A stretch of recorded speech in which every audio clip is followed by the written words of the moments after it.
Hey everyone, it's Derek with Nightwater Project, nightwaterproject.com. I wanted to do a quick review of a new album that I got a hold of the other week. I met Jim Daneker, who is Michael W. Smith's piano and keyboard player for his band, who's been with them since I think the mid to early 90s. If I remember correctly.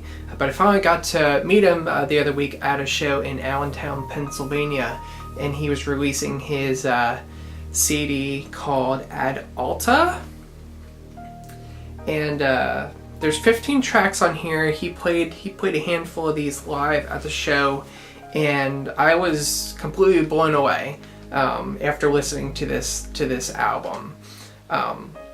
It's more of like a soundtrack type of feel. There's really no words or vocals or lyrics. There are some oohs and ahs from a choir or I think from his daughter. But I just wanted to give you a quick review of this album, which I thought was fantastic. Some of my favorites are the first song, which is "The Adventure Begins." It's really nice. It's a really nice start to an album, and it's very energetic. I think he said his daughter was the one who recorded the vocals in the beginning of that. I thought that was really neat. "Learning to Fly" is one of my favorites off of the album. Part of it was actually an opening song for a Michael W. Smith concert, so I thought that was awesome that he was able to incorporate that somewhere into this album. So that's one of my favorites. Another one of my favorites is "The First Journey." This really reminds me of something you would hear at a Disney park. Probably Epcot. You walk around the park, I don't know if you've ever been there, but you walk around the park and you hear background music and stuff. This really fits that type of music style. So if you get a chance to listen to that, just think Epcot or a Disney park in the back of your mind. I think you'll understand where I'm coming from with that. Especially the first part and the very end of the song. It's very Disney-like, in my opinion. Some of the other songs on here, "Pray for Mercy," that song really, to me, sounds like it could be put on Michael W. Smith's album Freedom.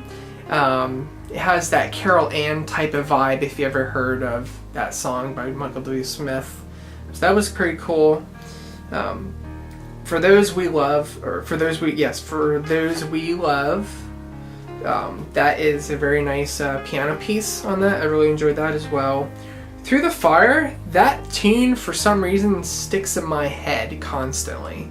When I put the CD in my car and drive to work in the morning, I already know. I listen to this song numerous times, but for some reason after I get out and walk to work from my car, it's stuck in my head for the next 2-3 hours. I don't know why. It's just something about that tune. I guess the melody in that tune is just very cool, and it's just, it just sticks with my head for some reason.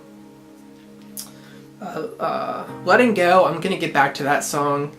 "The Awakening," it's very John Williams-y like. I think Jim at his show even specifically said that. It reminds me kind of like Home Alone with some of the bells and stuff in the background.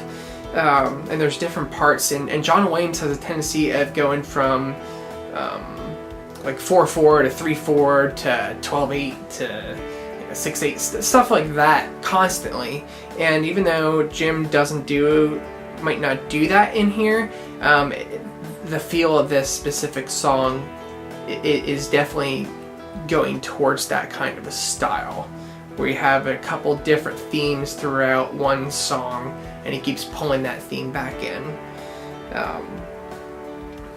So about the song. So anyways, the rest of the tracks on here are number 3, "Onward, Unafraid," number 4, "The First Journey," 5, "Prayer for Mercy," 6, "For Those We Love," 7, "Shadows and Light," 8, "Through the Fire," 9, "Treasons, Traitors and Thieves," which is pretty cool. There's a nice guitar solo in that, so check that one out.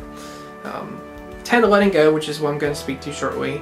11 The Awakening, 12 Undaunted, 13 Dance of the Redeemed, 14 To the Summit, and 15 The Homecoming, which he actually wrote for his wife.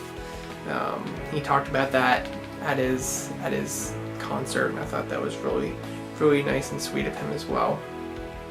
And if you have any questions about the album or want more information, or to purchase the album, it's on iTunes and a couple other digital distribution sites, but you can check out jimdaneker.com. If you like the album, shoot him an email. I'm sure he'd appreciate that as well. But in here, before I go into that Letting Go song, I wanted to look at the credits in here and pick out a couple things. Specifically, the Youngstown Scoring Stage Orchestra, they did a phenomenal job with Jim's scoring abilities in here. That sounds great. And also, Jim would get a kick out of this. In specifically Undaunted, he used his Hammond organ. I know he loves his Hammond organ, so that was really cool to see that being used. But like Wes King contributed to this album as well. He played acoustic guitars. I thought that was really cool. He was very popular in the 90s.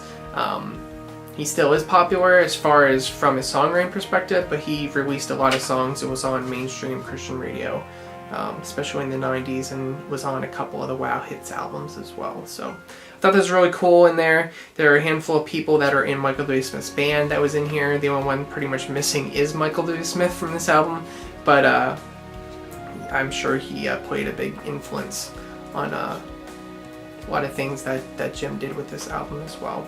So before I wrap this review up, I just wanted to give you my take on the song Letting Go. In my opinion, this is the best song on this album. It's very simple, but it's very beautiful. I also saw that this song also was on his previous album for the score, The Potential Inside. So if you have ever checked out that score of Jim's, I highly recommend that one as well.